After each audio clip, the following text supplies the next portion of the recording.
Hey there and welcome back to TBF. Today we'll be looking at the player's pathway and still under the dome. One of the events that you're going to be encountering is actually called the Great Hunt event. Now let me explain how it works, we'll walk you through it. It is pretty simple, it's not too hard. So basically the idea is that you have contracts that are given to you. These contracts, you have to fight monsters that are inside the world map, and just like a contract killer, but in this case, you guys are the hunters, you are tasked to hit certain monsters on the world map, and you refresh your contracts as they go. I think it's about 3 times or so. And each time it gets harder from your beginning level up to expert. Now the goal is ultimately you want to hit all those expert contracts because you can actually earn a lot of clan chests. This is actually a great tournament if you decide to take this as a more serious approach for your clan, and this is more towards the leader's pathway, but I'll talk about it anyway. If you achieve your expert contracts and made a hit in the top 5, especially if you're first place, you can gain about 15 clan chests, a pretty much nifty levels, very rare items from that because of the Great Hunt tournament. It's important that everyone participates because the more members participate at the higher level, especially at higher level, you can hit a better position and gain some great rewards. One way you can approach this as a team, and I find this extremely effective, is that you make your bigger players go down and help the small fish, because the small fish, your small players, their contracts are actually a lot easier. They're not yet to a point where they're fighting against the big tier guys as if you were in tier 9 guards, right? Because as you know, what you have to fight against is a lot different to what your friends are fighting against at the lower level. So what I see happen in a lot of clans that I've been in and also helped in as well, you find that sometimes it's better that you actually sacrifice just a little bit, because your sacrifice will be only a tiny bit of silver to equivalent to what their loss is, okay?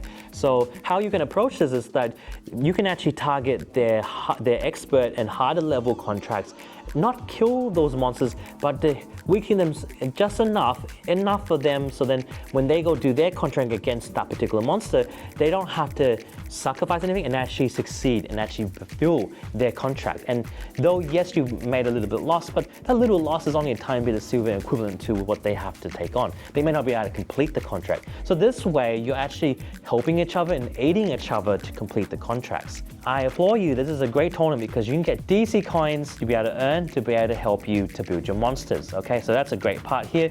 You better get your scientific tactiles that allow your clan to be able to build up your buildings, and then you also have clan chests, and the value is a more higher of a value as you clear your more contracts, especially when you hit the expert ones, okay? So it's a huge team effort. It's a great tournament to be involved in and to make it a more mandatory event as you participate. But you know, again, this is the leader's style, it's the leader's pathway, but as a player, it doesn't mean you can't recommend it and also do your part for the clan. So that's extremely useful for you. So take that on, that's very handy.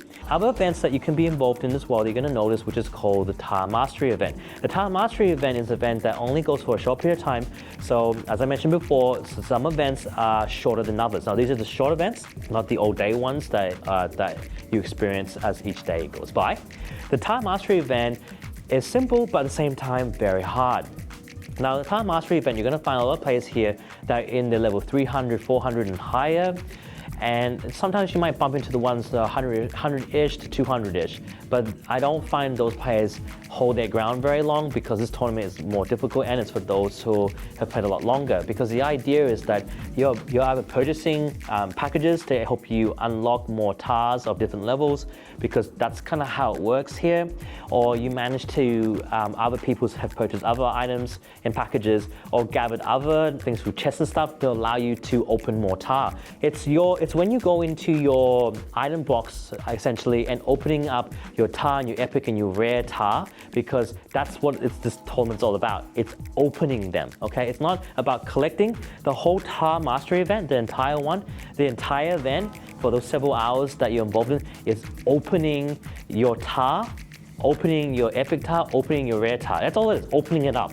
And if you can open up the higher level tar packages or the items that you have, therefore you'll be leveling up between into the top 100. So this is what I meant, that this is not for everyone. Not every clan can pull this off properly unless you're on the higher tier level, unless you are all on the golden pass, unless you pull your weight. So okay, so if you are interested in gaining that title for the Tile Mastery event, being in first place, you get plus 25% in crypt exploration efficiency. So it is very handy. Second place is plus 10% efficiency, and then it goes down the list. And as you move down, but it helps you improve your crypt exploration efficiency. If that's something you really want to aim for, just be prepared to spend.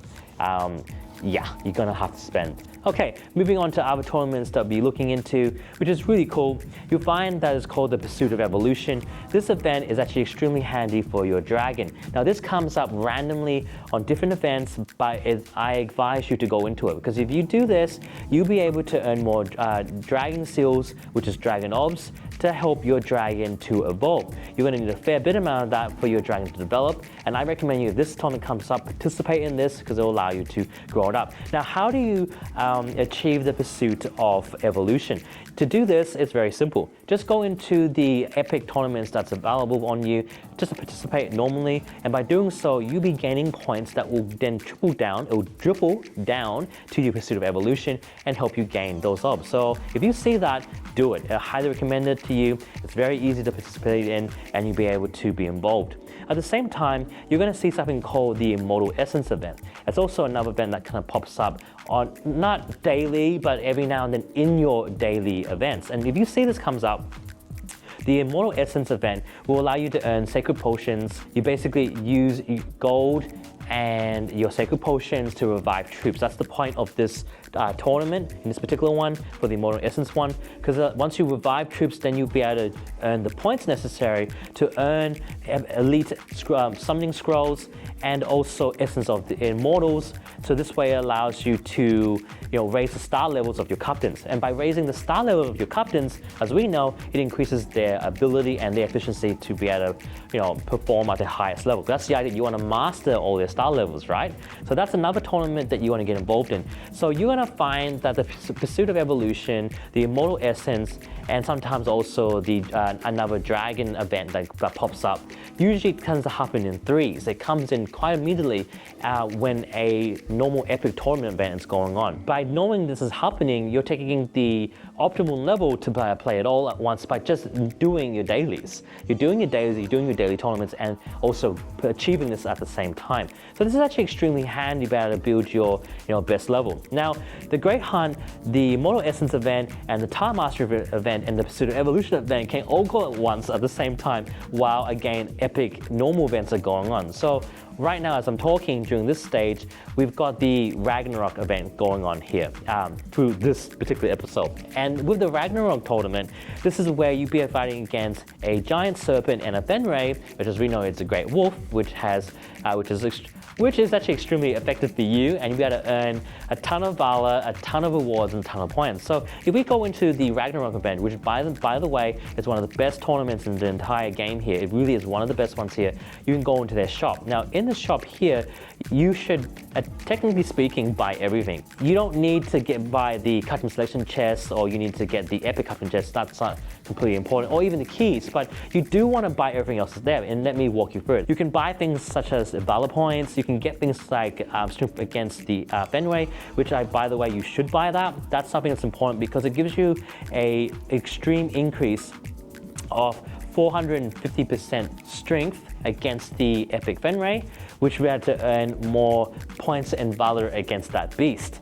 You should also open the Scroll of Triumph. By doing that, it gives you more Triumph points within your days. Either you're playing it free, or the Gold Pass, or the Elite Pass. That helps increase it further. And then also you must buy the clan chest because there's only 5 chests. This also gives you rare chests for that tournament for your clan, and you get rewarded for that. Following with the experience points, as you know, that be able to level up your captains and your hero alike. So that's extremely handy. And also getting the dragon orbs, which allows you to build up your dragon. In doing so, you should also get the scientific tactile, because it allows your clean leaders and your superiors to be able to increase your clan capital. So by doing so, you'll be able to build it to its max level. And if you choose to get the scrolls, to be able to improve your captains because you're getting scrolls to them to, pretty much open up their star levels and so forth, right? Now with the Fenray pack, it has its own type of set of rules and set of gifts you better purchase. So in their one, again, you better get Valor pack, which is a lot lower than the Serpents Challenge tournament. You better get yourself Dragon Coins, Silver, 1-day upgrades as well, which is really handy. You can also purchase the Scroll of Triumph. You get keys for crypts, which is, I don't think it's worth it. You can actually avoid that because you can get those keys when you battle against Citadels yourself. You better get the Valor pack for Epic Tar if that's something you're after, and also resources and your avatars as well, which is your rare and your regular green tar, and also speed ups. So the shops have a lot of central gear and equipment to be able to excel and level up even further for your clan and for your individual goal. Now, one extremely important thing in looking at the Ragnarok tournament is the equipment. Now in here, it's not exactly equipment, but rune stones that you need to purchase. The rune stones here allow you to be able to build epic gear for your captains, because like I said before, you don't technically need to buy Hercules to be able to beat epic monsters. You can create your own little tiny Hercules with your other heroes, but to do that, you need to go into the equipment store for the Ragnarok tournament to buy rune stones. Now, you'll notice that the rune stones will go from quite the lower tier to your higher tier, which means that from your green to your regular to your gold, right? And also you want to get gold as you level up, but don't fret too much if you can't get it at your level, because every guard level has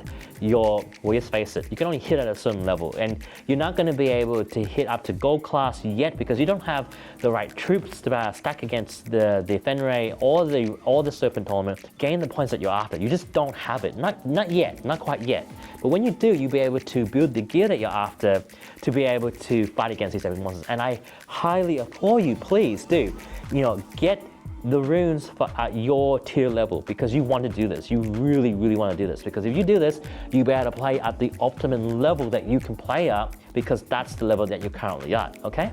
So anyway, I've already mentioned a few tournaments already that we've gone through today. I hope this helps you as always. If you have a channel, let's collab, leave a like, a dislike, put something down below as we journey this together and to be able to play at your ultimate level. So anyway, talk to you guys again in another episode, and see you guys next time. Thank you so much. Bye. Hey Warriors, before you march off, here's how to stay connected and power up your game. The TBF Alex Patreon is officially live. Look at the link below. Join the TBF family for exclusive perks, early content, behind the scene updates, and a private chat where we hang out and plan the next big moves together. And if you want to track your progress like a pro, check out the #1 chess tracker for Total Battle, the TB Clan Portal affiliate link below. It's your ultimate tool for mastering events, rewards, and strategies. For all business inquiries or collaborations, reach out to me on totalbattleforevergaming@gmail.com. And if you're serious about growing a gaming channel or want to team up, let's build something epic together. Subscribe, join the army, and keep the battle alive. This is TBF Alex signing off. Let's go.